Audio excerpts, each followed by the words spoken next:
I'm back. So the video I recorded earlier, a week ago, went on and it didn't it posted, but no one could hear me properly. So in general, I decided to do something different. Redo the video totally entirely, and after that, continue the story.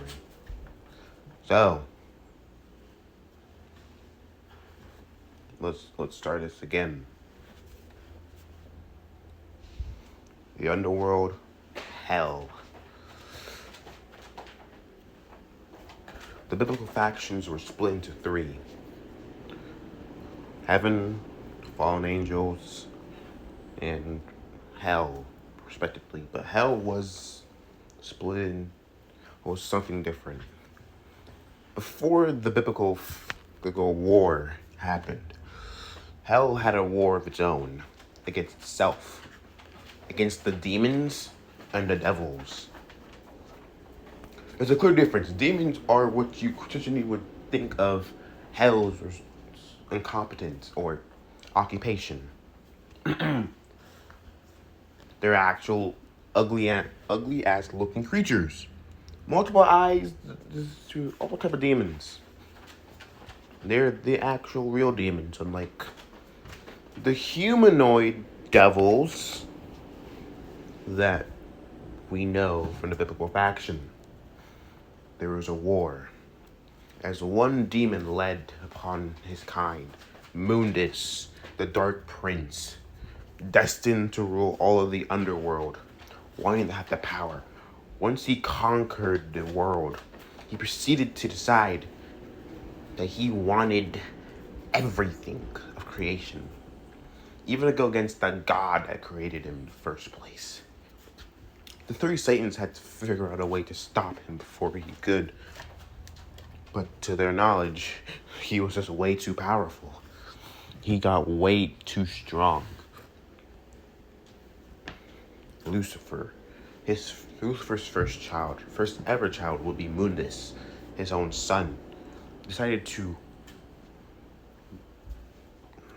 try to take over the underworld, what's rightfully his.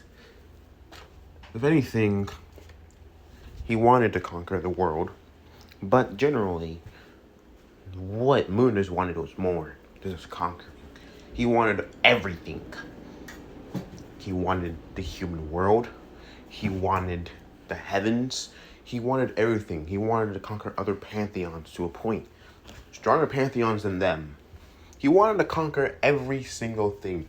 He even wanted to conquer the two dragon gods. That's when Lucifer had to decide that his son needed to be stopped. But they were defeated. There was no chance for them at all to defeat Mundus. Mundus was just way too powerful. But one demon, his right-hand man, Sparta, the rebelled. There is no reason why that the demon rebelled. He just did. And not long after, the two clashed, ideals fighting. He defeated Mundus with this great power of his devil sword. But not long after, he proceeded to separate the two worlds from each other, separating the underworld from hell, and proceeding to do two things. Well, three things, technically. He proceeded to sever the human world from the demon world, proceeding to lock it away using three keys: his power and sword, a blood of a priest, and the amulet that he crafted, made to open the gate. And then he severed the two worlds of the underworld into two: hell and the underworld, forever keeping them separate and saving the general world. But not long after, he proceeded to lay down and disappeared into the human world. And the biblical factions proceeded to have a war. The three Satans, after their tremendous fight with Mundus, was weakened, but they still were able to fight the biblical God. And the three Satans were killed along with God by the two heavenly dragons, D-Drake and Albion.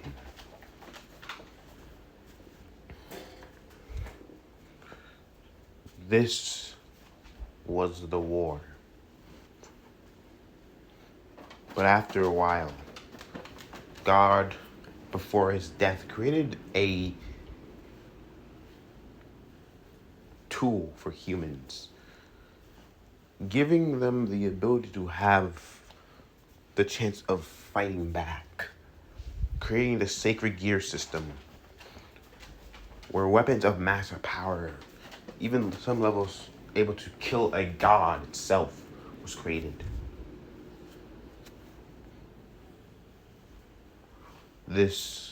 But two of these sacred gears would be the most important: the divine dividing and the boosted gear. With the two heavenly dragons sealed within these gears, and their power and strength also. And not long after, the dragons proceeded to fight, and fight, and fight. But Sparta's tale was not over. Not long after, he settled down with a woman named Eve, a human woman, and had a family, and had two twin sons, Dante and Virgil. They were his descendants, his blood, his kin. But not long after, disaster happened, sending the two boys off to different paths completely. One wanting more power, or to conquer power, to feel so weak ever, and the other, they're proceeding to accept the human heart, proceeding to try to stop the other brother from destroying the world. Multiple times, the two clashed. In their last clash, well, things weren't settled fully. After Virgil's next attempt of gaining power and gaining divine power, or surpassing their father, the two proceeded to send it to hell to sever a demonic tree, the Chloroform, from the human world. That was 30 years ago. Or a long while back, 30 years. But not long before, the world of ability started to appear, and some sort of mutation happened within the humans, giving them access to superpowers, quirks, and abilities. This was something, well, greater than ever before. And the rebirth of the two sons of Sparta, colliding with the two heavenly dragons, were going to cause a whole new war. A war that the supernatural, the heroes, would not ever seen. A new war beginning. And as yet again, it starts with a family with two boys, ideals clashing. Two young children will be playing around in the backyard of their house. One boy, brunette hair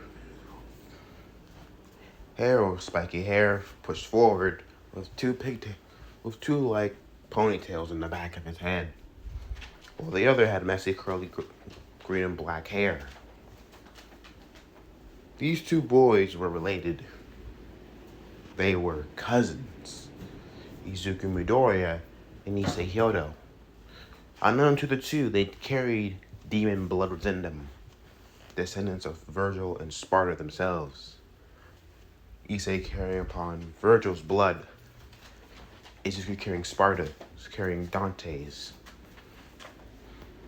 Unknown to them, their fate of being heavenly dragons also would clash. This tale was no tale of happiness or glee. It was a tale of revenge.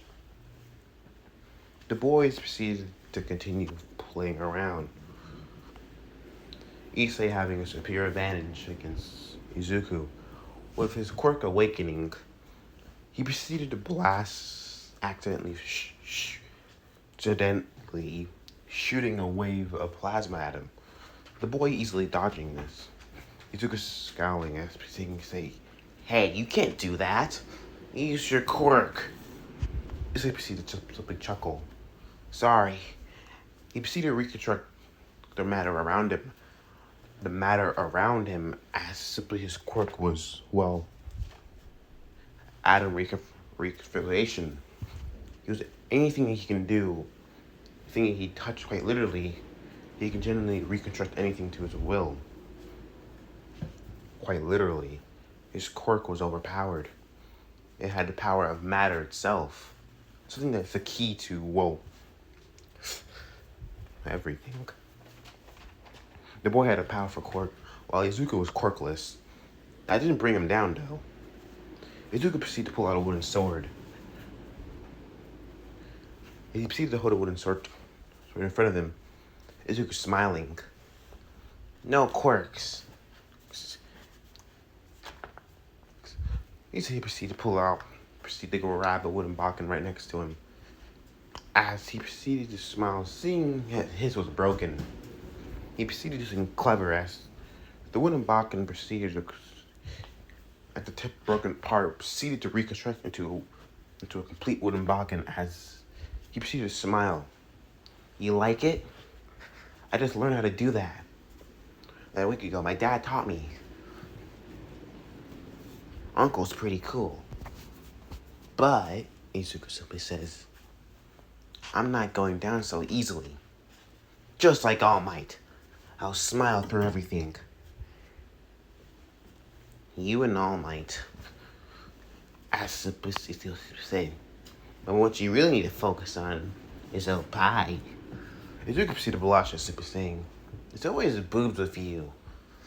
But as he proceeded to rush forward as we're at a high speed, impressive for a boy that young, clashing as the two were started to clash.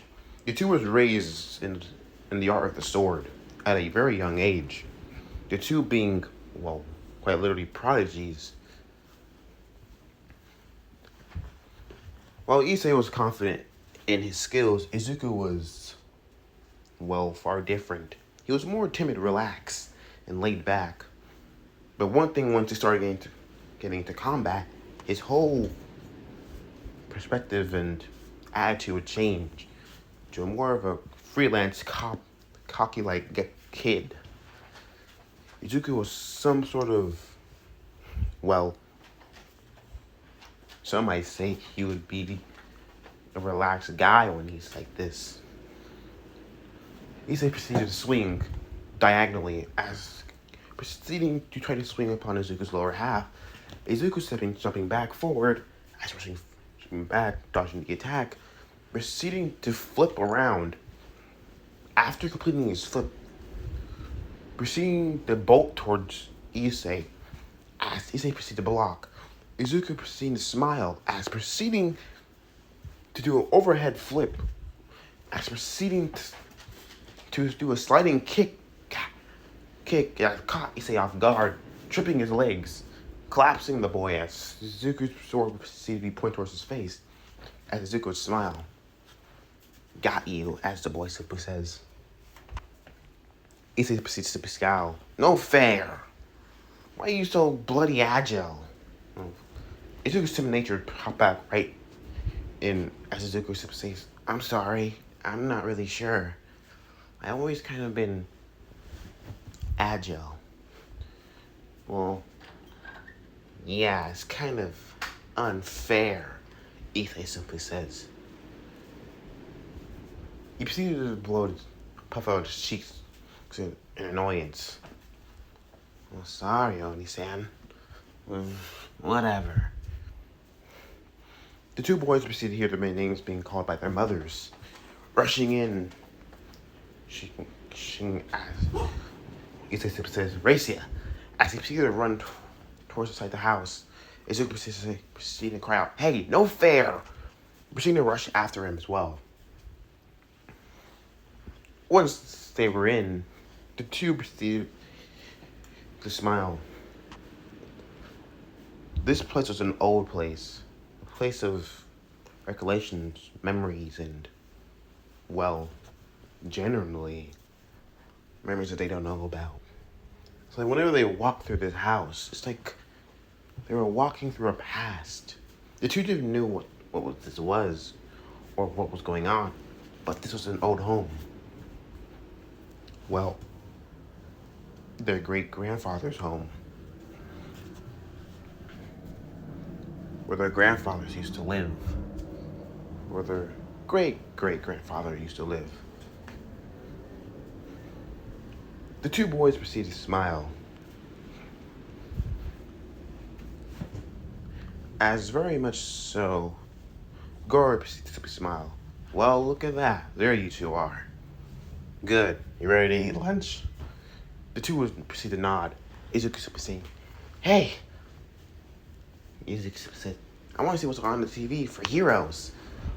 This is when Miki proceeds to say, Izuku, you need to eat first before you go out just to watch more heroes again. As the woman would simply smile. Izuku simply smiled back and simply saying, yeah, but I love heroes, especially All Might. He's the strongest of all. No, he's not. As he simply says, I have to admit, All Might's strong. But no matter what, there's always going to be someone stronger. Who's stronger than All Might? Izuku simply scowled. Sparta. But Sparta's just a tale, a legend, Izuku simply says. He's not a legend. He actually lived. So you're saying everything about the supernatural's real? Mm-hmm. As Issei simply nodded. I don't really believe that, Izuku simply says. Demons and devils. That's not really true. Don't worry about that, as Hisashi simply says. That's not real. And the tale of Sparta is just a tale for you younglings. Things to watch out for the path that you take. Just a story. Nothing more. Nothing less. As he simply said in a very quiet-like tone, but still carried out the serious tone in his voice. The two would nod, understanding as they proceeded to continue. As they started to eat, Izuku proceeded to finish first, as making his way to the TV. As he pulled out a notebook, starting to see the new heroes. One hero being called Death Arms. Izuku smiling, seeing out his quirk. It seemed like it was a super strength in a variation way. But in his own way, unique. Quirks are so cool. Yeah, whatever. As he simply says.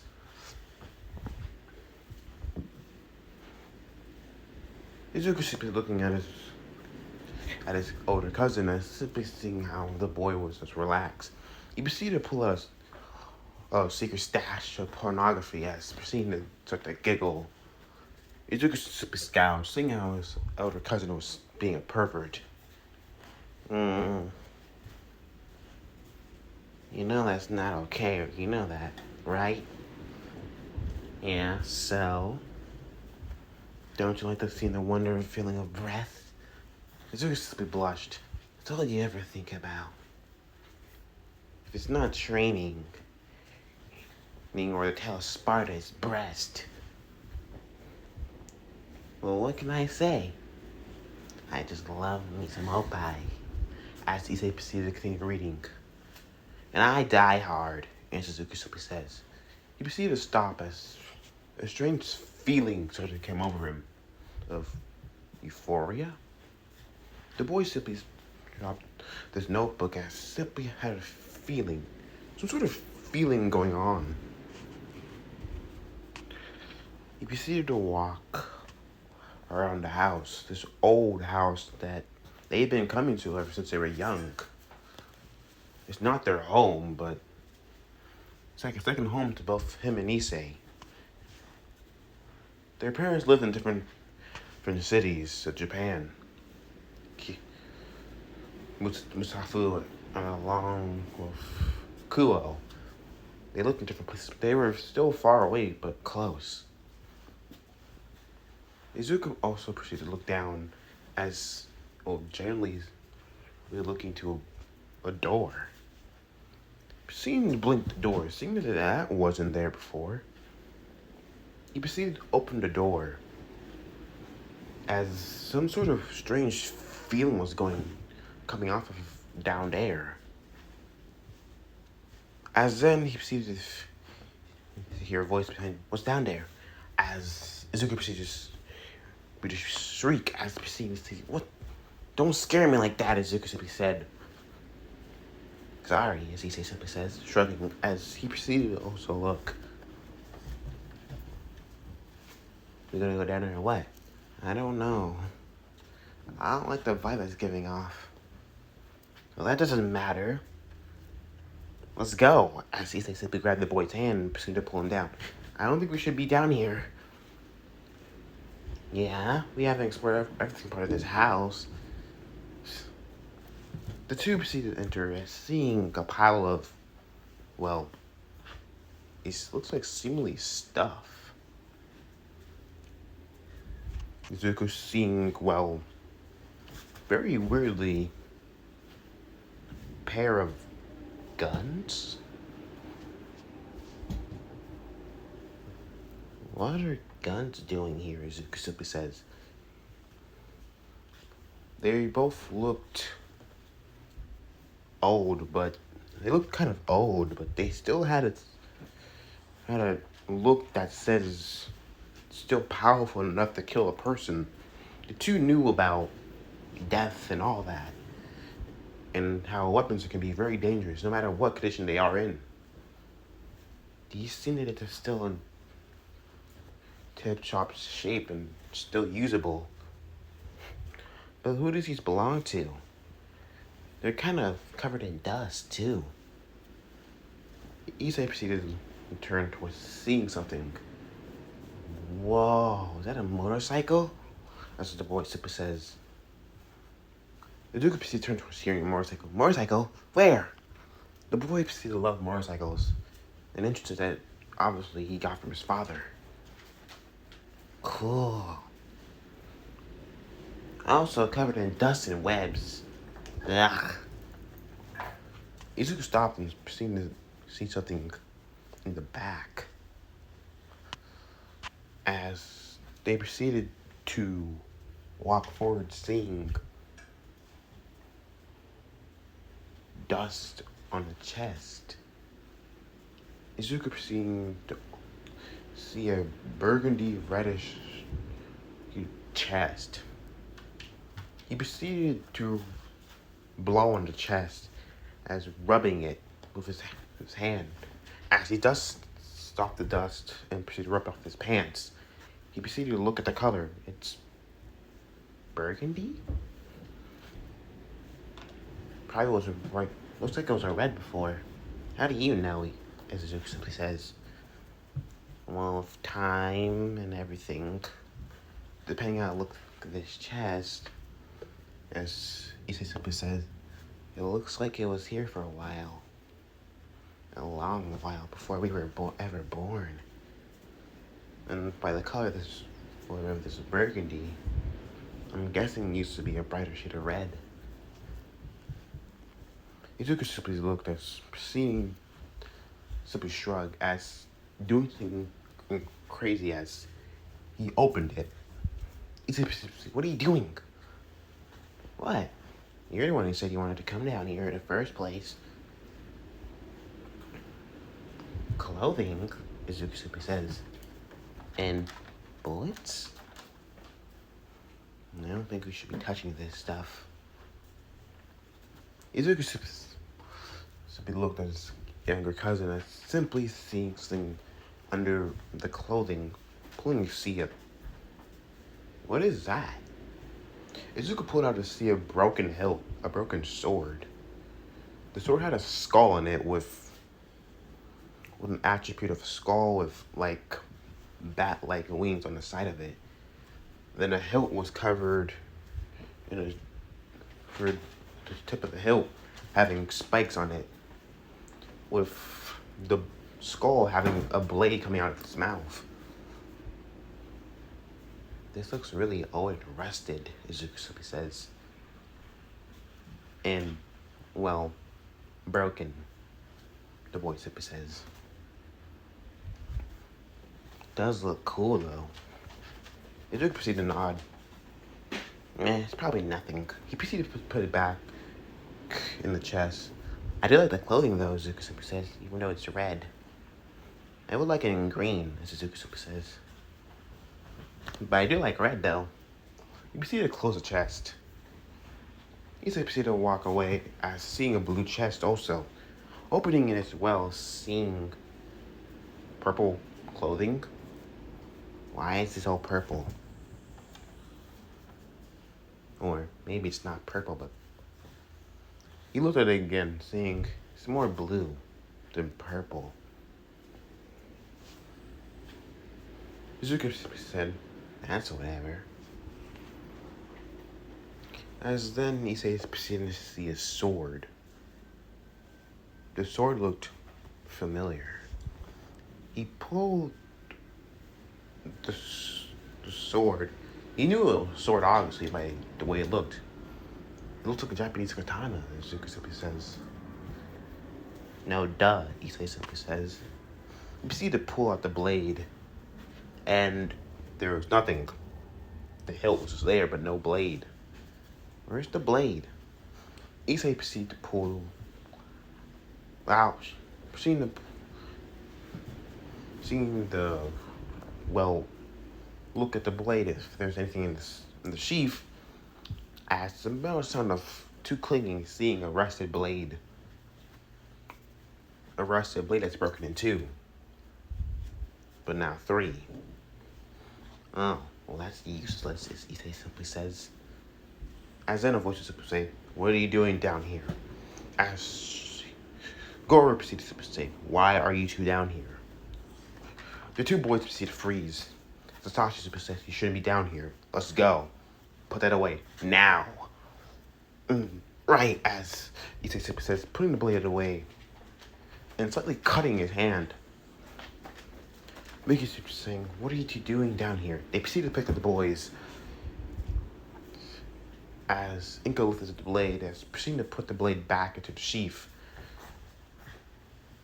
As then Sachi took the blade, throwing it into the chest, closing it, as they proceeded to take the boys, taking them upstairs. What are you two doing down there? As Sachi says, you could have been hurt. Well, we saw some really cool stuff, Izuku simply says. Really cool, like a motorcycle. What? We're just exploring, as Izuku says. You explore with us. There's stuff in this house that is dangerous. And why are we here? As Issei simply says. This is our old family house. Our family has been living in this house for generations. Yeah, so Satoshi says, I don't like your attitude, Issei. Yes, Satoshi says. Issei super scowled. You two, stop. This is not the time to be arguing, as Inko simply says. We're just looking and exploring. We didn't break anything. And what's down there anyways? What do you want us not to know? When you're older, as Goro simply says, you'll understand. Older? But then, seemingly The two boys had a feeling, a shiver run down their spine. Suzuki proceeded to panic. This feeling within him, what was that? He simply proceeded to freak out. What was that feeling I just got?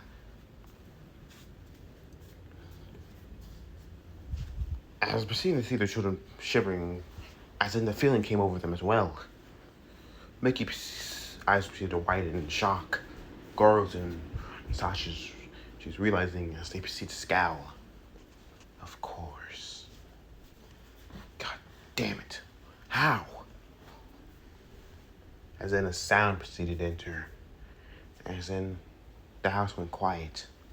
Everything around him was quiet. A sound of breaking glass entering as some sort of creature broke right through the glass window. As they proceeded to turn towards it, seeing a hideous, ugly thing. The two boys' eyes were wide seeing this. As I saw she proceeded to widen. As he simply told his wife, take the boys to the room now. And Sashi, I said, take them to the room. They proceeded to nod as Mickey proceeded to say, let's go. Picking up Issei as Inko picked up Izuku as the two women proceeded to leave quickly as they proceeded to take them as generally as Sasashi proceeded to pull out a blade out of nowhere as the blade was made out of fire itself. So, as Goro simply says, they found us. No. They found them. I'm guessing when they entered that door, the release of that demonic energy, she downed her, proceeded to send these fuckers here. So they're looking for them, huh? Shit. I thought this was not going to happen. As the creature proceeds to be hiss, as more of them start to break into the house. Alright then, come on! As the two men proceed to pull out their blades. As they proceed to rush forward, Goro's blade covering in lightning, as he proceeds to rush forward and slicing down one of the demons. Inko and Mickey proceed to quickly look around to hide the boys as simply Inko says, follow me. She proceeded to take them down to the basement yet again. As the two boys proceeded to she opened the red burgundy chest and put Zuki in there. Mom, what's going on? Where's Dad? And Uncle Masaru?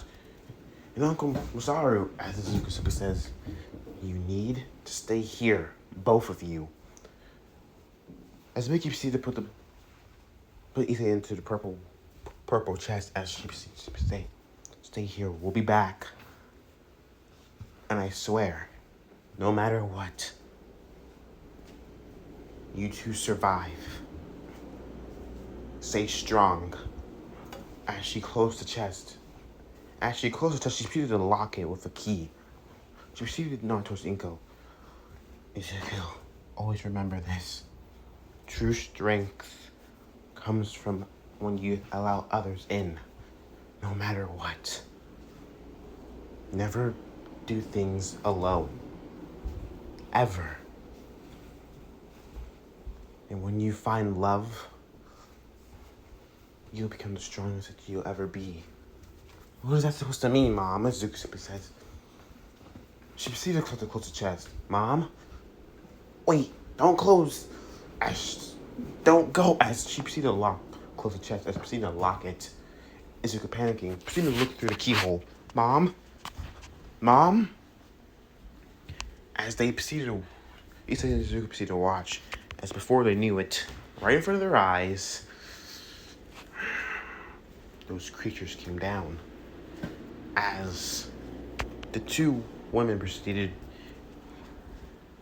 to shove, with Inko's quirk, shove the demon back right up the stairs. As Izuku's eyes were widened, Mom could never do that with her quirk before. The two proceeded running, proceeding to hope that the two boys were safe. As immediately then, The smell of... What was that smell? Boom. A large explosion would rock the whole building. The house would shake under the foundation of the explosion. As everything would proceed to be heavy, Issei proceeded to panic. Mom? Mom! He proceeded to cry for Rizuku. The boy couldn't hear him. As another feeling of explosion, as then, before they knew it, the house collapsed on itself.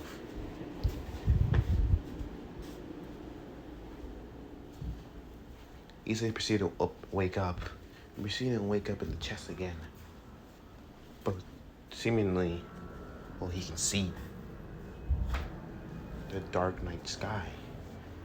He proceeded to push the chest open. Seeing there was a giant hole in the chest, he proceeded to kick the chest, as proceeding to kick it open. As then the chest opened, obviously. He proceeded to look around. There's nothing here. Everything was burnt. Wood on fire, and still flames covering everything. He proceeded to look around. Mom? Dad? Auntie? Uncle? Izuku? He proceeded to look around, wondering where everyone was. Was he the only one? He proceeded to look around, getting up as ash was stuck to his face. As seemingly he looked, he doesn't know how. Is he alive? Is this hell?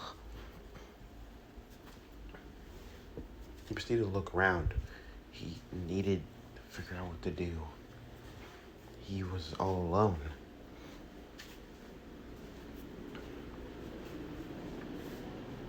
He was alone. But then, as he started walking, he heard a sound. Sound of something moving. He stopped and turned towards the sound. And there was one of those things. And it was looking right at him. With its ugly, hideous, beady eyes. One looked like a bug. Another looked like a humanoid thing with blades on its arm. As it was like a hissing voice. Found you. What are you? As the boys see these creatures, as immediately the more of the creatures started popping out from the flames. He started to panic. He proceeded to step back, as proceeding to look what he can use to defend himself. Anything. He saw a broken piece of wood. As he proceeded to grab it, picking it up, he started to panic. What do I do? This is bad. As seemingly the boy felt helpless, so helpless and weak. He proceeded to try to use his quirk to reconstruct the matter on the wood, turning into a bladed sword. As the first demon proceeds to laugh. We'll enjoy this. As he rushed forward, as he looked before he could see, he felt something piercing his body. He looked down to see its large bladed arm through his stomach. He proceeded to spit out blood as the boy proceeded to lift him into the air, thrown into the sky.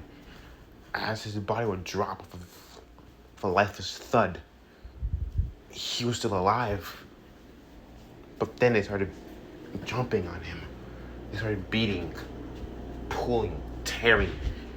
His skin started to rip, being ripped open by their hideous claws and branched-like blades. They started to beat on the boy, tearing him up, as blood continued to spill on the ground. His face covered, he felt the acid burning into his flesh. His tears couldn't stop. He proceeded to cry out for help, but no one answered. Stop. Please. I didn't do anything. You are responsible. You must die.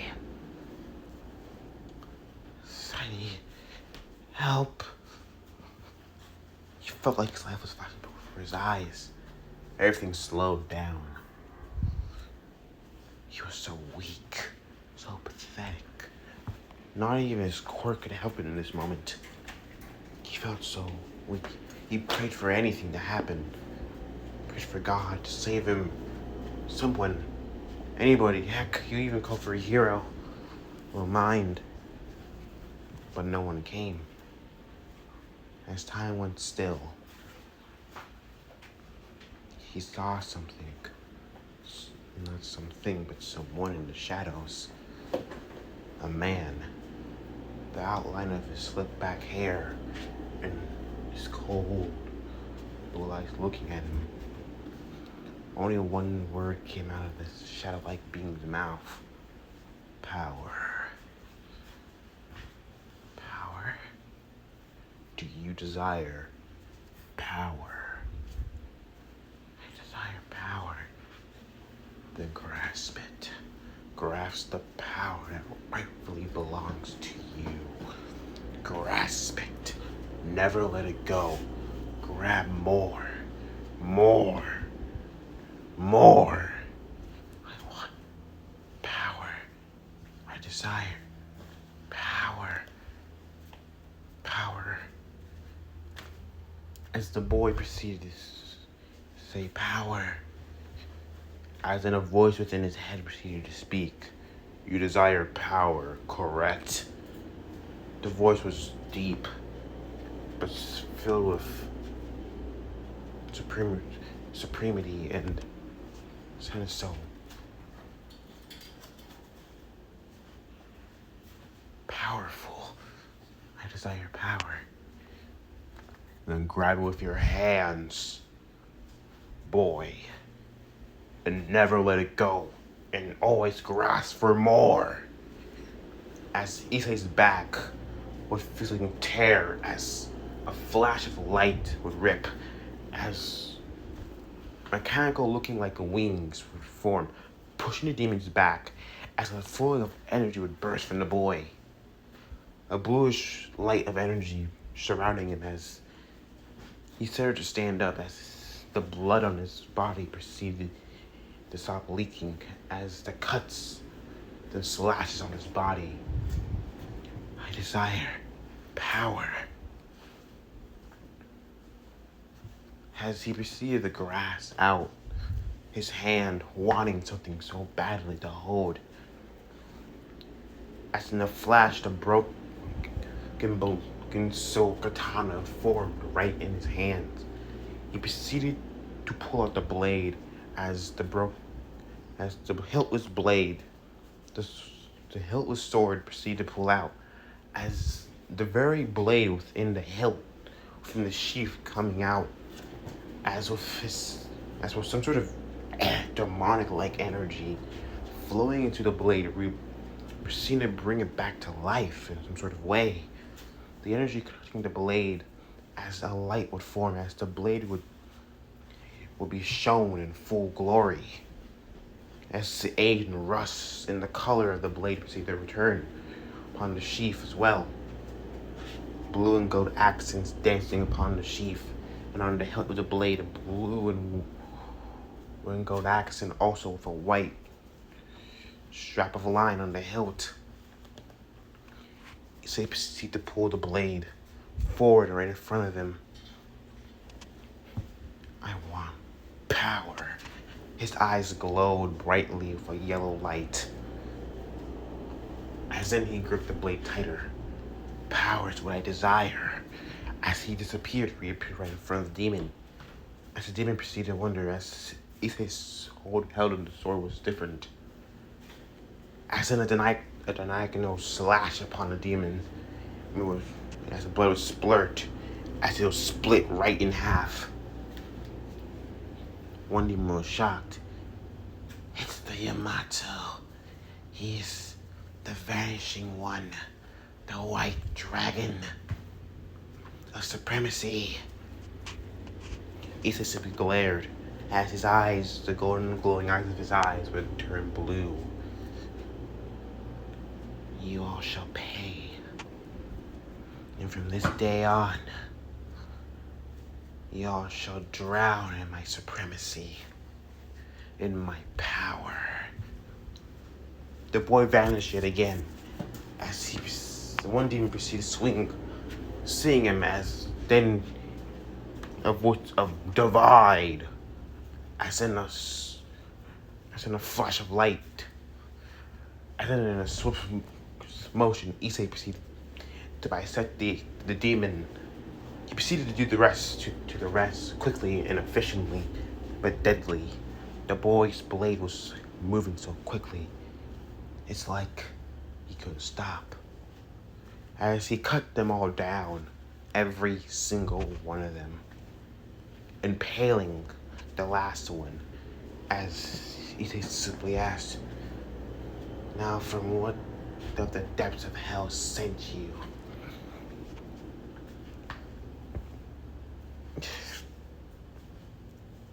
Lucifer.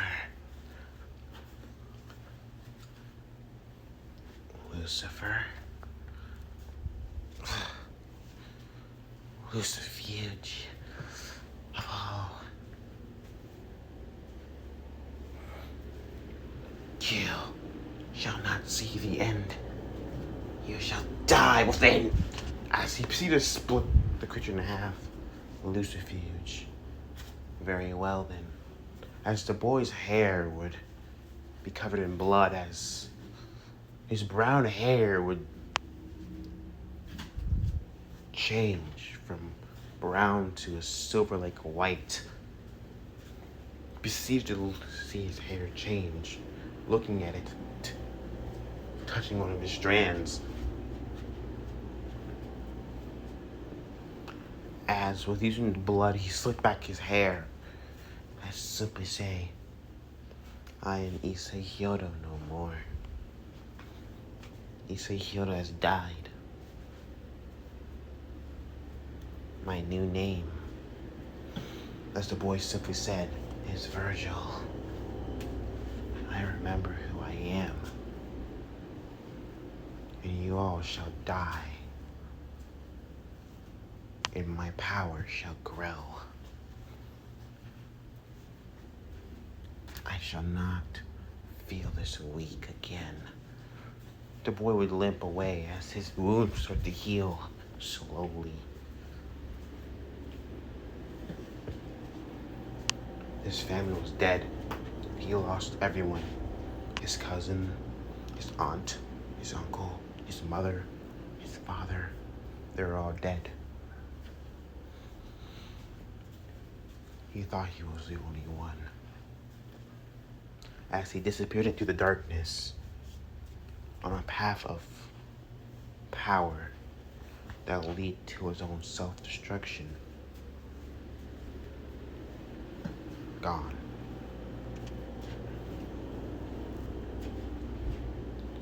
Izuku, who proceeded to awaken as the sun of sirens would flash. The boy proceeded to open his eyes. All he saw was smoke.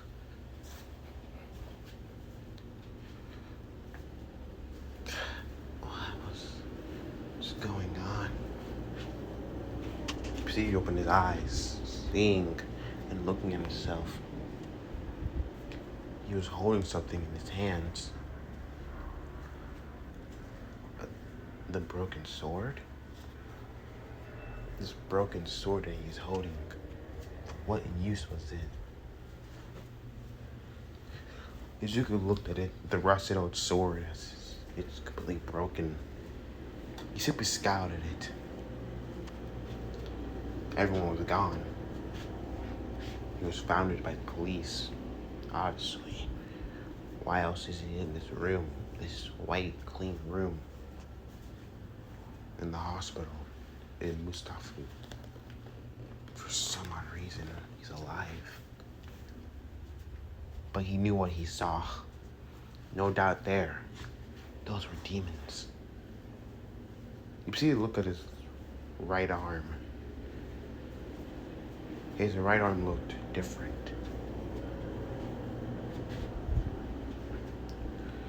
It was black, grayish color, as reddish orange veins of so that the arm would crack, like it was opening, but biolumin like light or light like energy would flow through it. He looked at his arm, looking at it. Protrusions like spikes would proceed to protrude the arm, with long talon like nails. As he flipped his arm over to the palm, biolumin like red like orange like veins of light proceeded to go through the forearm all the way to his palm, to his fingers, your tips, to the claws. That's where the light ended, but the black metallic like claws. All that reminded him of those things, those hideous, ugly creatures. Why can't anything just work out for him? What the hell? You see this growl as you see he clench the sheets of the bed that he's laying in, as the claws would start to tear into the sheets, tearing. Go to hell. Go to hell, as the boy simply said. You perceived the look. I couldn't protect any of them. I was so weak, so pathetic. I couldn't save any of my family. I'm alone. All alone. You see the look at the blade right next to him, picking up of his demonic-looking hand. And all I have are reminders of that time is you now. Izuku scowls on his face, obviously. As then, the blade started to vanish. The blade proceeded to faint in a sparkle of reddish orange light, as Izuku's eyes were widening. Seeing this now was gone, as it seemed like it faded into his arm, but it was gone. The boy didn't know that he just absorbed the blade, but he thought it just vanished, disappearing. The boy clenched his human-looking fist, his left arm. As the look in his eyes said it all: pain, grief, anger, and rage. The boy's tears started slowly come down his face, as some of his hair was silver and light. Silver, but not noticeable enough. As the boy started to cry slowly. A few days would pass as the boy was perceivably adopted by his godmother, Miss Mitsuki Bakugo. Being the godmother of Izuku and Issei, she had all rights to the boy. All along, she took him home. But he didn't talk, didn't speak, didn't say anything. And when the boy went back to school, everyone started making fun of him, laughing.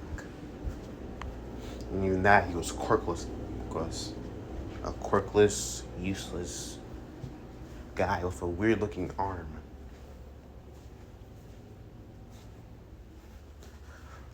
One boy with blonde hair and spiky hair like his godmother and red eyes just like her. This boy being her son, Katsuki Bakugo. He proceeded to simply smile. While I was walking up to the boy, the young toddler, I simply, "What's wrong, Deku? Where's Auntie and Uncle?" Uncles, huh? They're gone? Yeah, they're gone. Respond. Suzuki didn't respond. He was quiet. The boy simply scowled as growling. He proceeded to grab the boy's collar, lifting up. Izuku's face would just find a response to fear completely. Looking on Nantucky, you stupid deku. His hands would flash with an explosion. Izuku's eyes widening in fear as just that sign of explosion. Remember that night so long. Those flashes of those creatures appearing, the fire, the smell of burning ash and burning flesh. It was all over. Izuku started to freak out. Let me go, Kashan. What? Huh? What are you gonna do, you stupid deku? As he proceeded to punch the boy, proceeding to drop him to the ground. A villain like you couldn't even be a hero. I can still be a hero. You, a hero? You're quirkless. And even worse, you have that weird-looking arm. You're a villain. I'm not a villain, Izuku simply said. You look like one to me, as the boy simply said. The boy simply laughed. That's what you are, a deku. A useless deku. The boy proceeded to cry. It's all your fault that they're dead. Auntie Inko, Uncle Hisashi, Auntie Masaru, Uncle and Auntie Masaru, Auntie Mickey, and Issei. They're all dead. And you're the only one who came out alive. Izuku's tears started rolling on his cheeks quicker. I know. Why did I come out alive?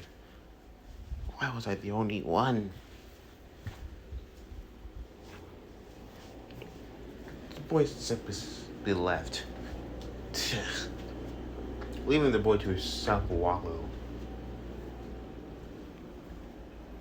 Years would go on with the bullying. Izuku trying to defend kids at least from Bakugo's bullying, but as it got worse and worse, it became more physical and emotional.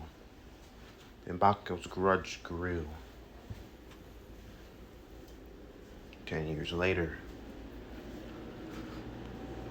everybody proceeded to be wrapped up in their own conversations in the classroom.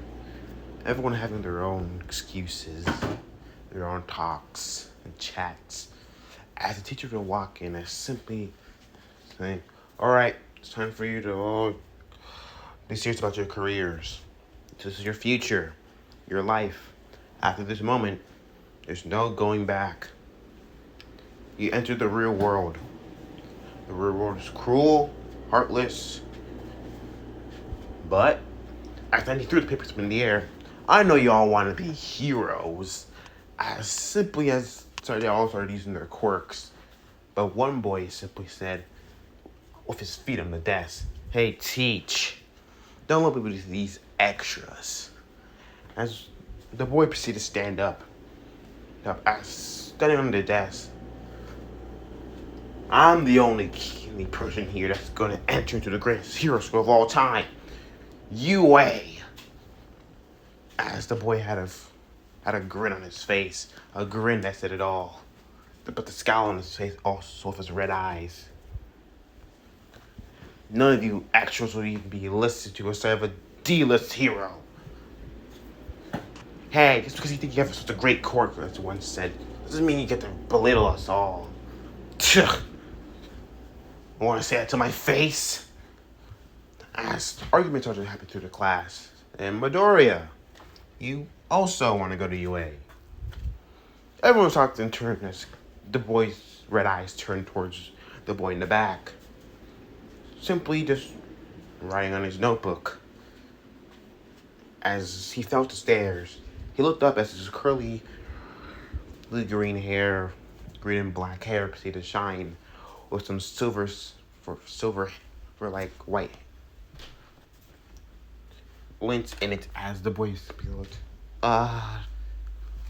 Izuku Midoriya, the shy, timid boy with no confidence.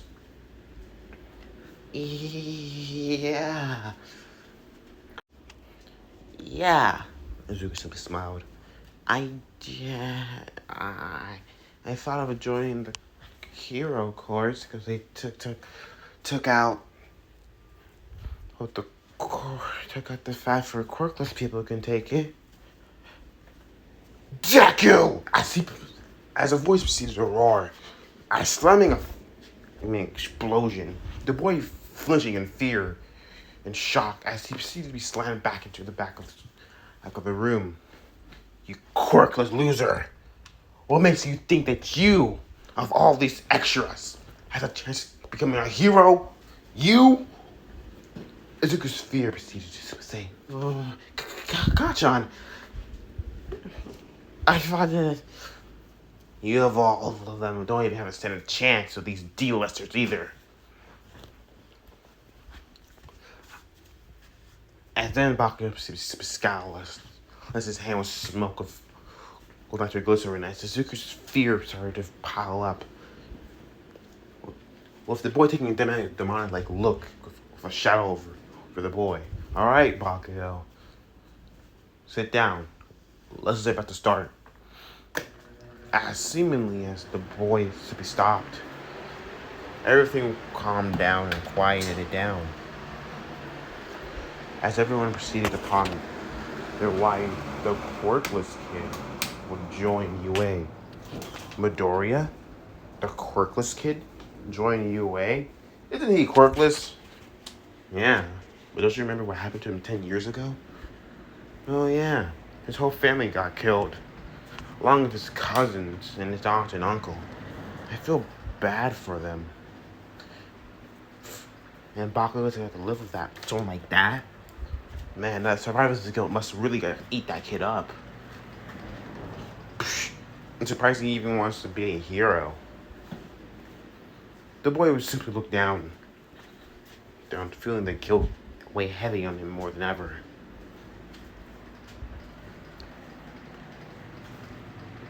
As the day would go on, school ended. Izuku started packing stuff up. It was time to go home. As the boy proceeded to pull out his hero notebook to put it in his backpack, but immediately being grabbed by a very aggressive hand. As it being looked at, here notes from the future, volume 13. He's still on his stupid dream, as Bakugo simply says. He proceeded to look at the book, seeing that there's a page of all the heroes, even the newest one of Kamui Woods and Mountain Lady. Freaking creep. Seeing one of page of him. Him and then not long, Issei's page as well. The boy stopped and looked. A look of somber came on his face, but that look became a face of rage. So you still want to go to UA? Bakugo was just gonna burn up the book, but now he just can't let it go on. Listen here, Deku. As then he proceeded to grab the book. As the book started to smoke, as Bakugo's quirk started to work extra, as the quirk continued to, as the explosion would happen, as the book was burnt. But he didn't stop us there. As the book started to sizzle again, then boom, the book was, blackened. So blackened to a point you couldn't even see the title of it. As seemingly the book was cracked in two, as he seemingly threw it out the window. Izuku's eyes would widen, seeing his volume 13 is going down. As Bakugo simply grabbed the boy by the collar and pulling him close. If you even think about going to UA, if you're a freaky looking ass, I'll make sure that you'll join them. Got it? Izuku proceeded to flinch. Yes, Kachan. Proceeding to put down look of the boy. And oh yeah. Sparta says, if you want a quirk so badly, how about take a swan for the roof of the building, pray for one in your next life? Izuku's eyes would widen, seeing how the boy proceeded to laugh, simply leaving with his cronies. Izuku's eyes would look as a glimpse brief of rage would fill it, but as it appeared quickly, it disappeared as more than before. You see the shrug his shoulders. Bakugo was right. A quirkless kid like him go to UA? It's a joke. How would someone like him, with a guilt like none other, go to a school like UA? It's not even possible. He proceeded to make his way down. Finding his book, proceeding to look at it. It was completely charred and burnt. He couldn't even see the pages. This was completely gone. Done. You really realize you're going to torture me this time, huh? The boy simply sighed as proceeding to take the book and proceeding to shove it into his bag. The boy is slowly crying. Yeah, what happens if I even listen to you? You'll be charged for freaking manslaughter and peer pressure. Sure, along with stating your record, your perfectly clean record. Yeah, suicide baiting is real nice. Looking at the book again and seeing it, he simply sighed and looking at his bandaged arm, with his bandaged freakish-looking arm, he simply scowled at it. It would have been better if he was just de-armed. It would have been so much better than just having a permanent reminder. Not even seeing the arm properly, just having it just be there. It's just a reminder itself. But him living is just a big reminder anyway, so it's whatever. The boy walked under a tunnel that he took every day home as the sewer drain that he just walked past proceeded to bust open with a living slime of sludge. The greenish sludge is looking around. I kept saying, damn it! I didn't really think he was in town. Fuck, I gotta get out of here. Suzuka's stopping, turning around, seeing the villainess. Well. Look what we have here. A skin suit. Well, today's my lucky day. As he proceeded to jump forward, rushing towards the boy, as attaching itself to him. The boy's eyes were wide and seeing this in horror as being grabbed. Well, kid, you're my hero. As it so proceeded to laugh. His laugh was so gurgly. I'm not gonna kill you. I just need to use your body for a second. Just to get out of Mustafa, you know. As he proceeded to start to forcefully open the boy's mouth. As starting to slip down the boy's throat. There. So it'll only take a few seconds. It's gonna hurt for a bit. But don't worry, I'll take good care of your body. As the dictionary scratched upon you, as Christine breathed heavily, please, somebody, anybody, help me. As then, a figure about the sewage drain is also as landing with a thundering thump. As a voice is simply say, have no fear, because I am here. What? No! Damn it, All Might! No! Unhand him, villain. Texas Smash! As the man proceeded to throw a punch As the force of the punch proceed, damn you, All Might! As the villain proceeded to scream, his body proceeded to splat everywhere, letting go of the boy as just by the force alone proceeded to make the boy proceed to regurgitate the slime out of it. As the boy proceeded to be unconscious, the man, All Might, the symbol of peace, proceeded to walk forward, seeing the boy. One thing caught his eye, though, but seeing the boy's right arm, it looked very interesting. Must be his quirk. But strange looking, though.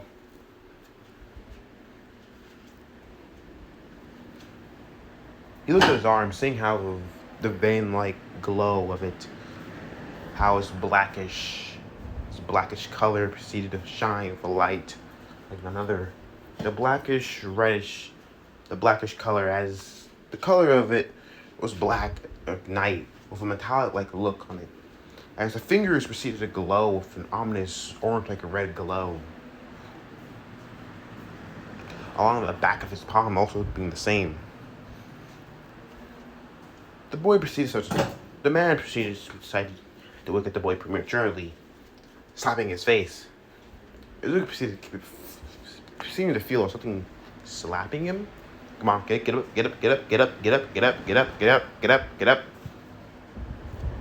The boy proceeded to open his eyes, finally. As the boy proceeded to see All Might, as seeing the man, as he slowly get up, as then something started feeling, as he proceeded to quickly make his way towards the grass, regurgitating everything within his stomach, vomiting it all up, along with lunch and breakfast, surprisingly. Izuku proceeded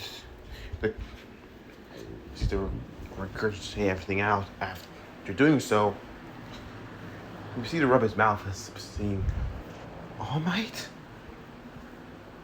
Picking this time around, he proceeded to put it into a bottle.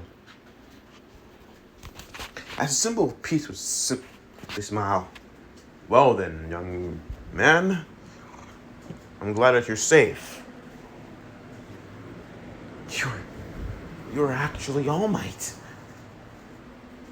Yes. As a symbol of peace would give a smile, giving a thumbs up.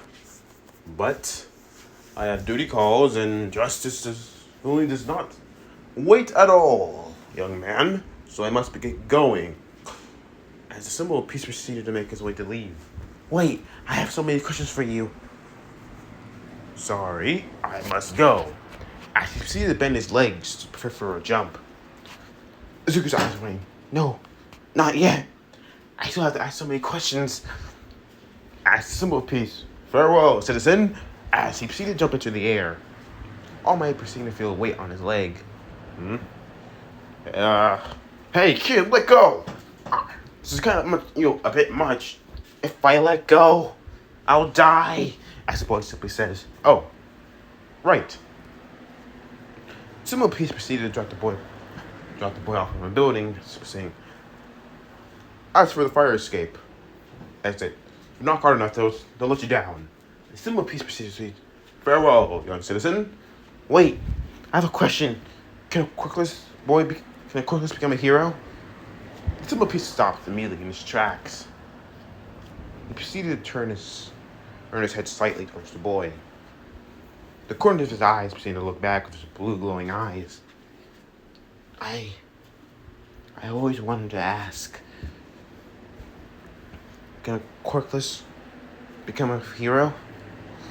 Like me, someone that's so useless. I don't have a quirk of my own. It's just that I feel so weak. I couldn't save anybody. But I always wanted to be a hero when I was younger. And smile and save people with a smile on my face. Just like you. The symbol of peace proceeded to look. As then immediately pain started to go through his whole body. Shit! He started to cough up blood as emanate from his body. Shit, not now! As Suzuki proceeded to continue to talk, as the man started to shrink, started to shrivel, as Suzuki opened his eyes, as seemingly, so I was wondering that, as dissipating and smoke around him, a skeleton-like man would be in the symbol piece's place. Where did All Might go? Who are you? You're not All Might, as Suzuki says, being on guard. All Might proceeded to cough up as saying, "Relax, kid. I am All Might." Huh? The symbol of peace was set the boy down. He proceeded to explain what happened to him, explaining about his wound, the huge how he lost respiratory system and everything else along with it. Izuka looking, seeing the gouged scar. Was that toxic chainsaw? You know your information, kid. But no. Toxic chainsaw will never touch me like this. That was someone different. All Might proceed to put a hand on the side. For your question, no, I don't believe you can become a hero. I at first looked at your arm over there. It looked very different. Izuku's eyes were widening, seeing this. He proceeded to see his arm as proceeding to put it behind his back. You don't have to worry about that. It's not my quirk. All Might proceeded to look at the boy, wondering. That's strange. Well, no. Sadly, you cannot become a hero. I don't believe so. I'll just give up and try something else. Dreaming is not bad, young man, but dream realistic. A life of a hero is very dangerous and filled with obstacles like none other. You're sacrificing your life every day on the line to put others safe. And to be honest, all it takes is one mistake, and you can end up dead, you can end up wounded, injured, or worst, killed. Every day heroes are getting killed. Every day heroes are getting killed or injured. Some get through it and are able to get back to work, and others don't. Some are injured so badly that they generally cannot continue. Believe me, kid. It'll be best for you if you gave up on this dream. Maybe being a police officer would help you. The look in Izuku's eyes would die as the light within it would simmer out. All Might see the light die in his eyes, proceeded to curse himself. Damn it. But he knew one thing. The life of a hero was not what they saw.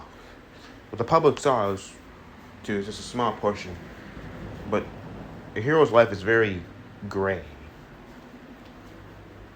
Young man, there's some things that a hero does that generally has done. And I'm telling you, for some things, it's best if you take your goal somewhere else. I'm sorry. All Might proceed to make his way down off the building as he's leaving the boy there. Izuku started to slowly cry. Well, there it is. I guess I always knew that I wasn't worthy. I guess taking Kachimo's advice wouldn't be so bad, after all. Just, swan dive. But I couldn't do that to Aunt Mitsuki. No, not that. Izuku proceeded to take a step fist back, turning around, making his way home after leaving the building. His dream of being a hero was snapped, crushed from his idol himself. All Might told him himself. If All Might says that he can't do it, then he can't.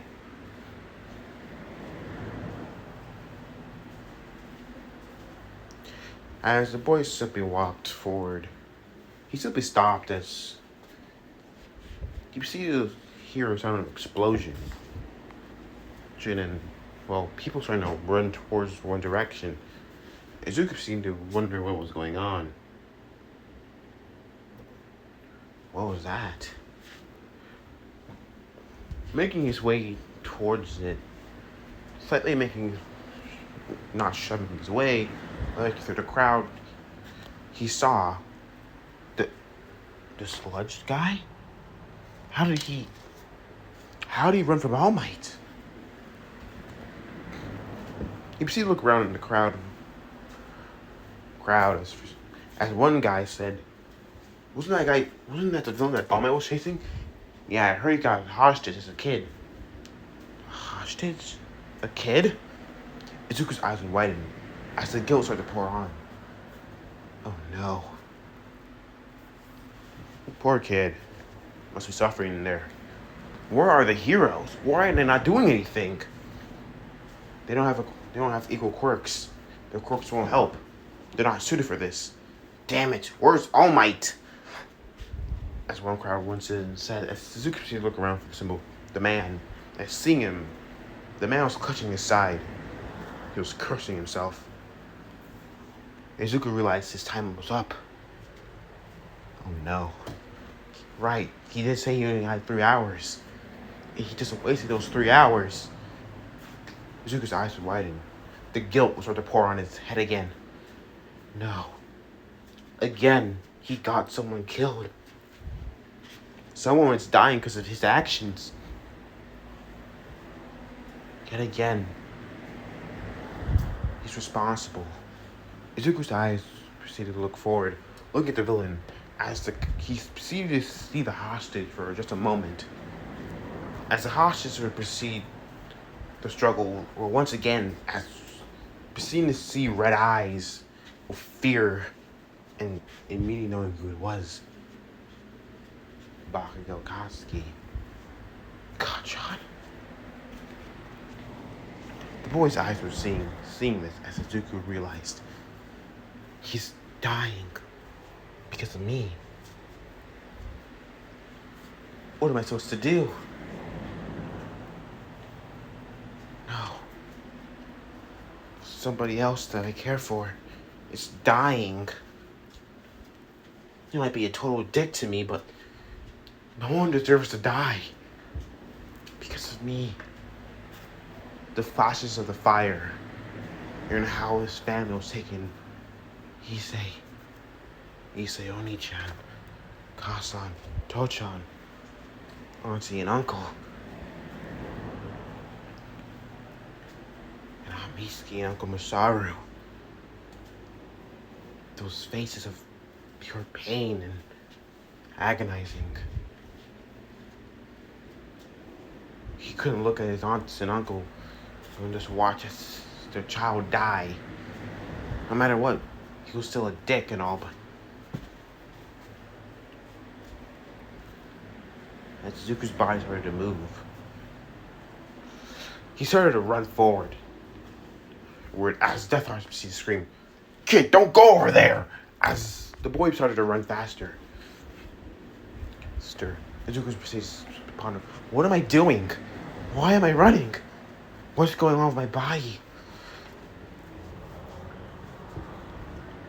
I gotta save him. I can't let him die. I can't let them die again. No, I'll save them this time. This time I will. I swear. I'm not just gonna let you die. I won't. I refuse.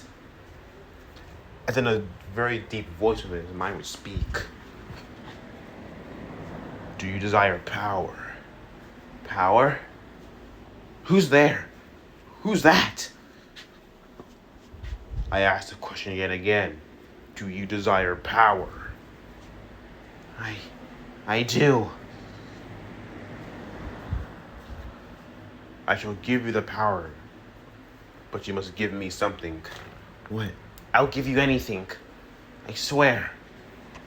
Give me your left arm. What? My left arm? Do you want it or not? I don't care. Take my left arm, girl. I care. If I can just save him. Just for a moment. Just for a second. That's all that matters. The voice would chuckle. You're something, Izuku Midoriya. An inch of one of my hosts. Go! Show them what the Red Dragon Emperor can do. Izuku's left arm proceeded to shine with a light. An emerald light that formed a fingerless red gauntlet that stretched out, that proceeded to stretch to the middle of his forearm. As there would be two golden spikes between on the back of the gauntlet of a single glowing emerald gem with golden rune-like executions on the back of the gauntlet, palm of the gauntlet. As Izuku heard of the familiar voice, as it said, "Boost!" Izuku felt his strength double. He felt stronger. He started to move faster. As he rushed towards, the villain proceeded to see him. You again? Get out the way, kid. I have no need for you. As the villain proceeded to swing a slimy tendril, Izuku seeing this. It was moving so slow. Boost! As yet again, Izuku's body proceeded to jump, jumping into the air, as flipping over, as seemingly kicking the villain in the eye. As the villain was supposed to scream, Izuku simply jumping back as rushing forward towards Katsuki. He proceeded to grab him with the finger of his gauntlet as he seemed to pull. As Bakugo proceeded to be slightly free, as he simply saying, "What the hell are you doing here, you stupid nerd?" "Hi. I don't know. I just couldn't let you just die. My body just moved on its own." "I won't let you die," Kachan, as the tears in the boy's eyes. You started to pull the boy. All might seeing this boy run into the crowd, head into danger just to save this kid. "I found you." As the man started seeing this, I see. I was wrong about you, young man. As the symbol started to bulk, as making his way forward, running, "I found you, my successor."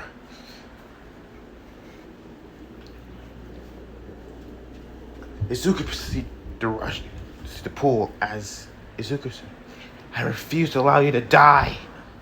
I refuse to allow someone I care about die again." Pulling with his right arm as the soldier proceeded to say, "I'm not telling you, that's it, kid. If I have to kill you, then I will." As the villain proceeded to rush to tendril, as people around him proceeded to be shot, as within the shock of Izuku, "It's not enough. I need more power. I gotta protect him. But how? I'm so weak." "And what are you waiting for?" a voice simply says. The voice was calm, filled with mirth. "Huh?" He saw a man, not far, just standing next to the flames. He was wearing all red, silver-like hair, in a matted, crazy way, laid down flat to his face. "Go on, kid. He's gonna stand there? You don't allow someone that you care about to die again just because you couldn't step up?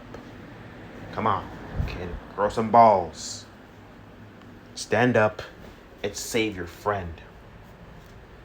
And here, I won't be needing this anyways. It's your turn now. It's time for you to do what I couldn't. Stop him. stop them all, and save the world. With a smile on your face. As the man faded into light, going inside of Izuku, as Izuku's eyes would glow with a blue light, bluish green light, as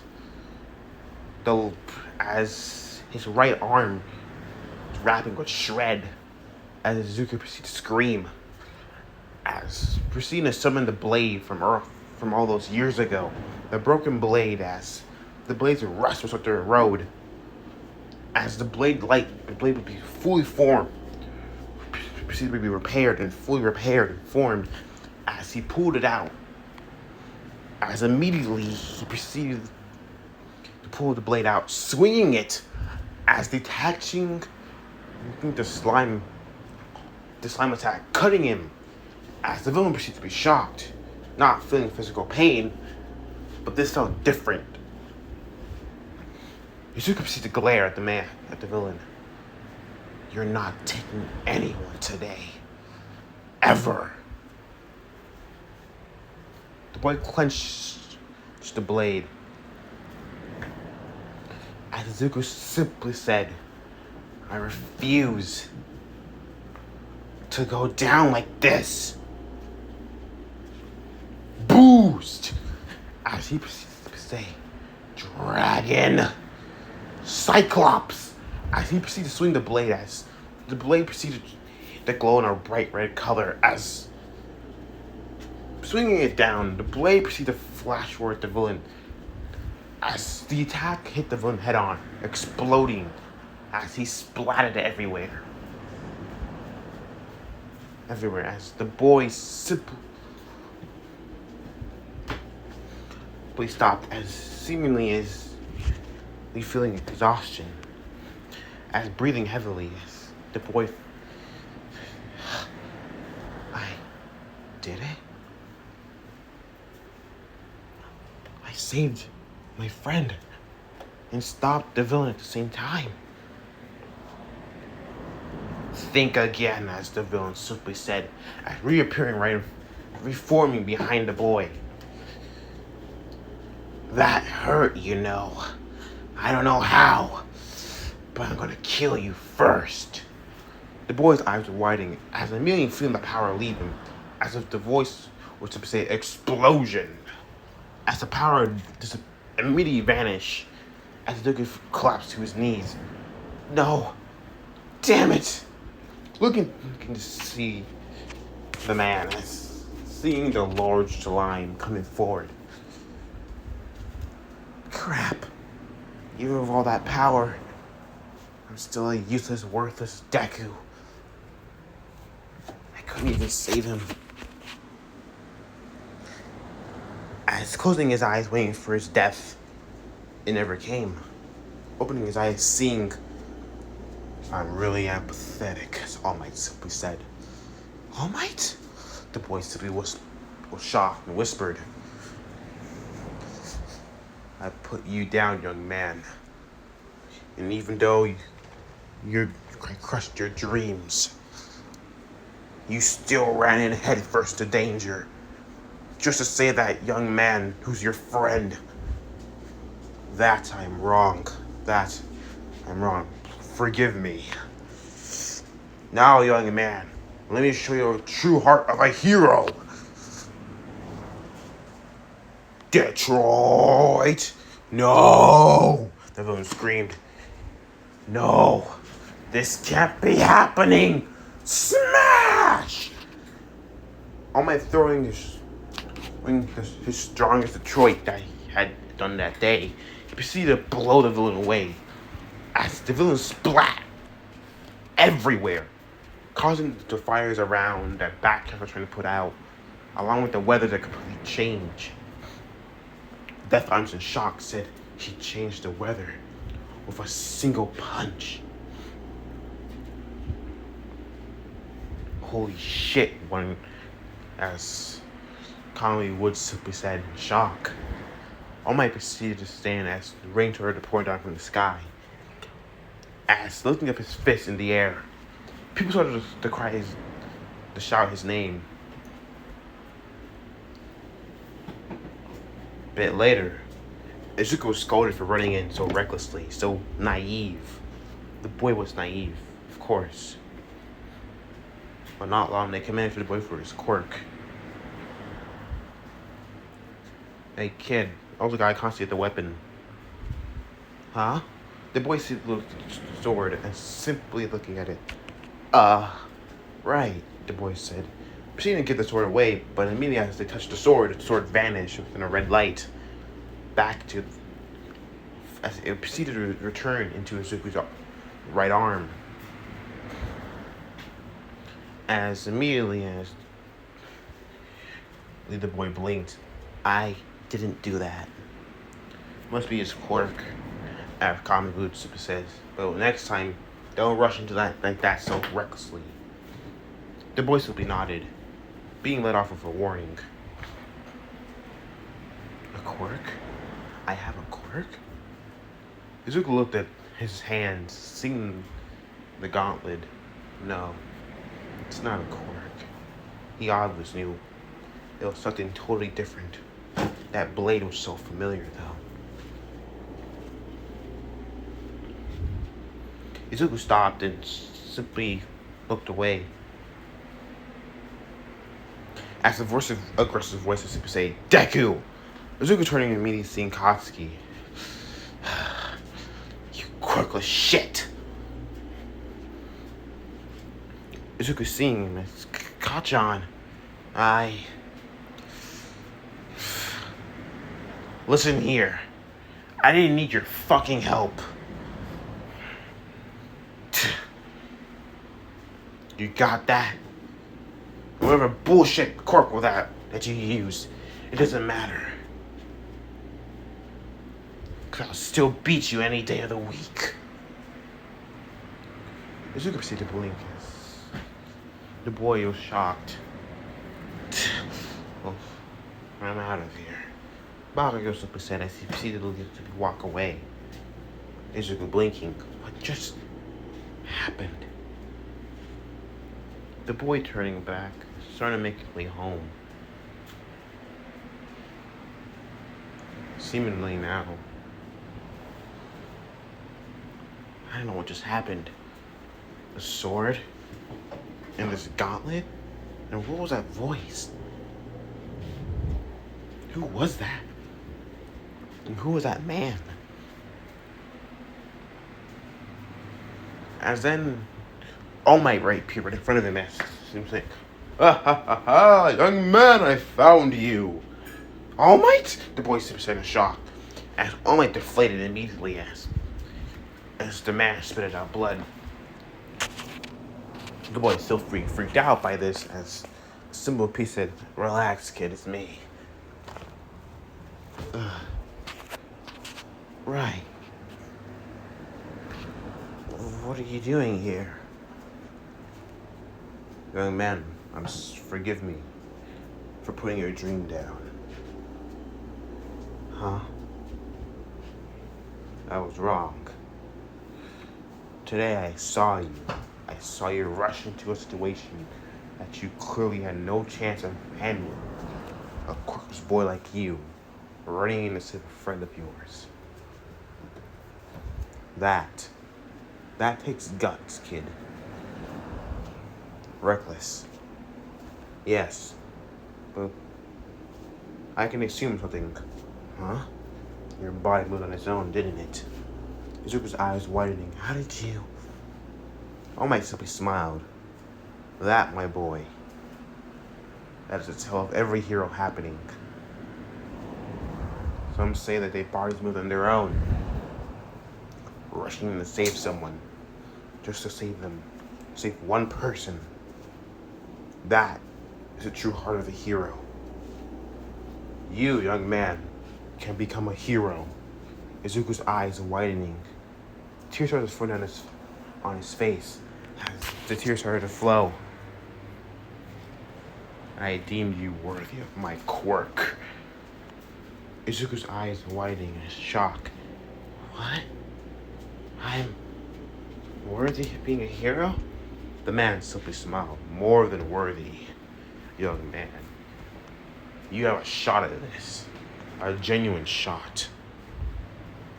The boy started to cry, crying as the tears started to flow, collapsing to his knees in shock. As he... Wait, what do you mean inherit your quirk? All might proceed to explain one for all how it was inherited, passed down from generation to generation, 8 users. And once he passed it on to young Midoriya here, he'll be the 9th. Izuku proceeded to simply stop and simply ask, so, you're... Then all might proceed, but I also have a question. Young man, you said you didn't have a quirk, but yet you're able to summon a gauntlet and a sword. You see the look at his left hand. As it looked normal, as Izuku says, yeah, but I don't think that's a quirk, to be honest. As Izuku says, it felt different. Totally different from a quirk. I don't know. It was like something else deep within me. Deep within my soul. I only proceeded to be confused. As the symbol of peace proceeded to say, really? Yeah, I heard a voice and a man. I don't know. But that voice said something about a red dragon emperor. All might proceed to be surprised. A red dragon emperor. As the symbol of peace proceeded to think, and that would be me. As the voice would simply say, the two would had to look around, shocked, wondering where that came from. Down here. The two looked, seeing on Izuku's left arm a gem glowing on his back of his palm.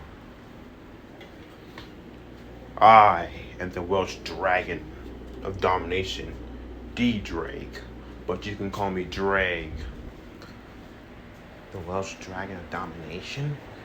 From those stories? Izuku says, yes, and those stories are real. The Welsh dragon of domination, Izuku says. No wonder that felt so familiar. But how did you end up in young Midoriya here? I was sealed in a sacred gear long ago by the biblical god.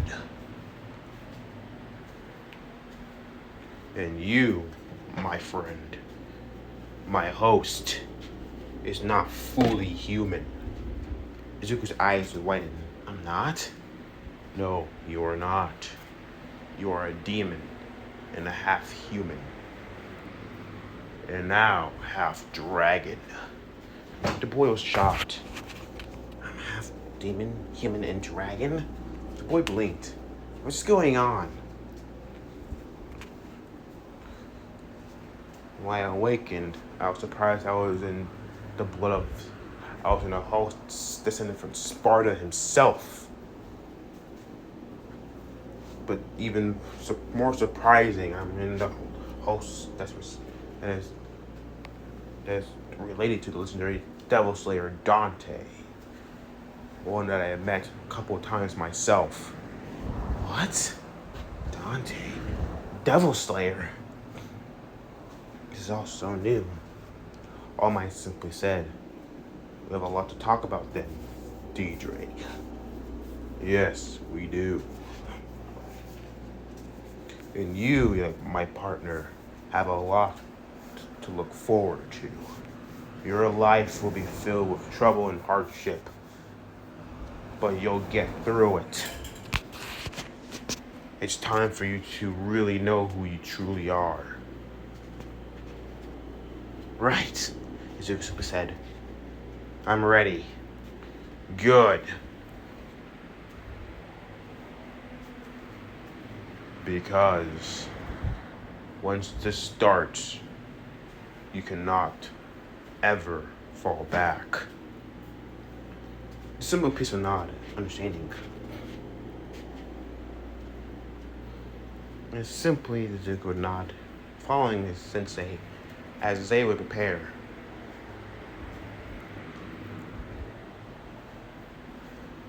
Not long after, this, the symbol piece would proceed to train Izuku on mastering his power. But one of his greatest training is to clean this whole beach, being the beach of Dagobah, and cleaning it in 10 months, which the boy found very hard to believe. I'm supposed to clean this in 10 months? Izuku says, yes, a simple piece of said. I don't know. You sure? If you work hard, all my says, you'll complete it, young Midoriya. I believe in you. Izuku said, alright. Let's get started. Izuku's already in his tracksuit as the boys simply got ready to get started. This is something totally new, a totally different story. As the boy proceeded to struggle to move anything. Generally, as he started to do the very next thing he knew, pushing the trash, the refrigerator right there that he had. All Might said, put your back into it, young man. Come on. I'm trying, but this would be really easy if I had help with G-Drake. He said the boost to gear. Nuh-uh. We need you to build your physical strength first. Damn. Even as a demon, I'm still so weak. You haven't been training on your body. When you were a lot younger, you probably could have done this a little bit with a little bit more help, but you became weak, frail, soft. You don't even continue your swordsmanship. Izuku saying, I haven't done that. Well, it's time to get back into that. Time to bring yourself back into the life that you had before. Move, partner. As the dragon simply said, Izuku proceeded to say, you're right. I became soft-willed after that accident. I refuse to do that again.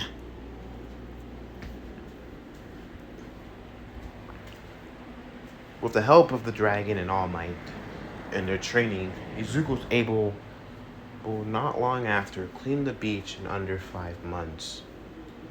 With extra rigorous work of training.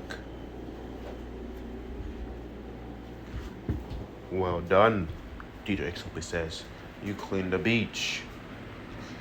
5 months. 5.5 long months. Izuku proceeded to look at the gauntlet. The gauntlet changed now. Now to its true form. The gauntlet being a long gauntlet that stretched to his elbow. Taking all his forearm all the way to his elbow where golden spikes protrude from the back of talon-like claws, similar to dragon claws, for the fingers. I do like the new look for the boosted gear. This is how it usually looks.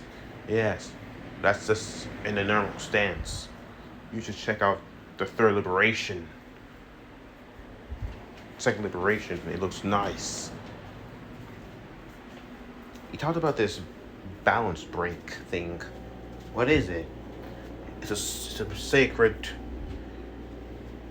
very sacred mode that each of the sacred gears can go. Balance break. Our balance break, scale mail. What's that?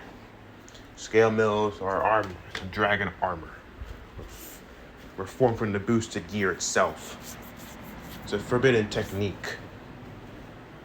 Powerful and useful. Cool. Izuku simply says, I can't wait to unlock it. How long do I have until? You're not even close, DJ simply says. Huh? Izuku sighed. How long will it take me to unlock it?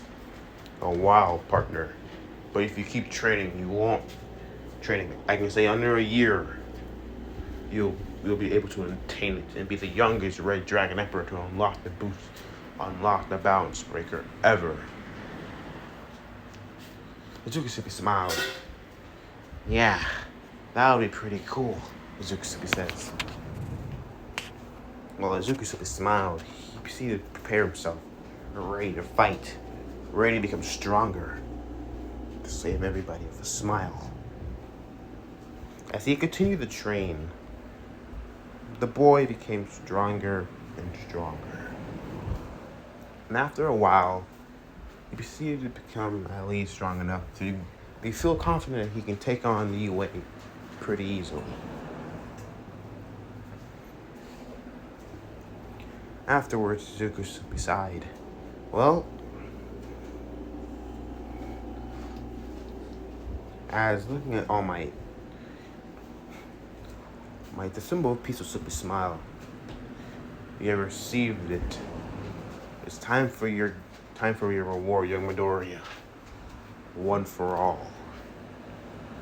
The boy was excited, downright excited and happy. The quirk of his own. All Might Super said, and plucking hair out of his head, telling him to eat it. I don't know about this one, Izukusubi says, taking the hair within the Busugir's claws. Is there not any other way, like energy manipulation, that you can give it to me, or? Nope, this is the only way. This is the way that my master gave it to me. That's how she did it. And her master, and further on. Right. Izuku proceeded to open his mouth as proceeding to pluck the hair in his mouth, swallowing it, gagging. Oh, gross. This will take at least 2 to 3 hours for the quirk to fully bond to you. Now, on my super heads, it's time to see what your training is. See what you learn from your training. Right. Izuku proceeded to get to a combat stance, mimicking All Might as simply the two would charge. All Might proceeding to bulk up as proceeding to throw a punch. Izuku dodging the punch and proceeding to throw a kick as the symbol of peace proceeded to smile, seeing how the boy was already reacting fast and agile. As Izuku and All Might proceeded to fight each other, All Might proceeding to dodge one of Izuku's swinging kicks as All Might proceeded to throw a punch. Izuku blocking the attack, taking it as being skid back to be thrown. Izuku catching himself with a flip, proceeding to rush forward at high speed, proceeding to see All Might coming for a charge attack as Izuku's eyes were narrow, proceeding to go under All Might and proceeding to kick in the back. Jack with a forceful kick as the symbol of peace turning around, catching the kick before this as All Might proceeded to throw Izuku back as the boy proceeded to stumble on the ground as groaning. As symbol of peace would say, "Yo, Midoriya, I have a question. Why aren't you just not fighting with your sword?" as All Might said. "Oh, I thought we were just fighting for hands. This is the way I fight," as All Might Super says. "I know you admire me, young Midoriya, but also, you need to find a way of your own fighting style. Something that matches you." Really? So, something that matches me. Yes, I do brute strength and punches. Just you are more acrobatic.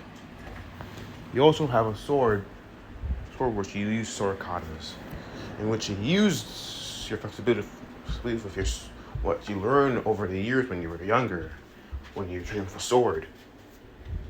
Use that, young Midoriya. Don't just use your fist. When you have other weapons that you have, use them to their advantage, but don't rely on them too badly. Right. Be reasonable. Izuku proceeded to look at his hands, just proceeding to feel incomplete though. Hey, All Might, there's a place I want to go to. Symbol piece simply looked at Midoriya as looking at successors, saying, "Where to, young man? I'll tell you where."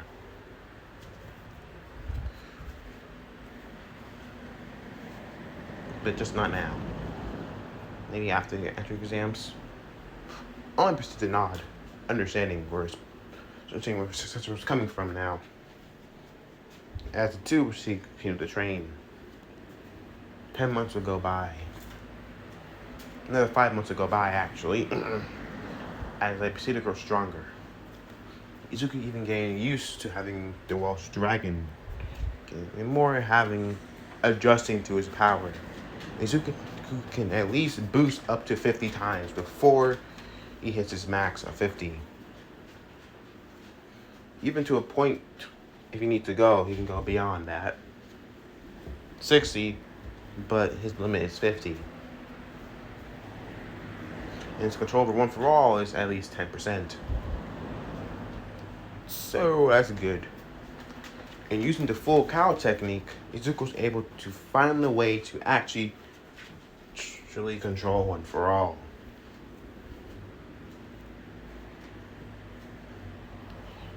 Here he is.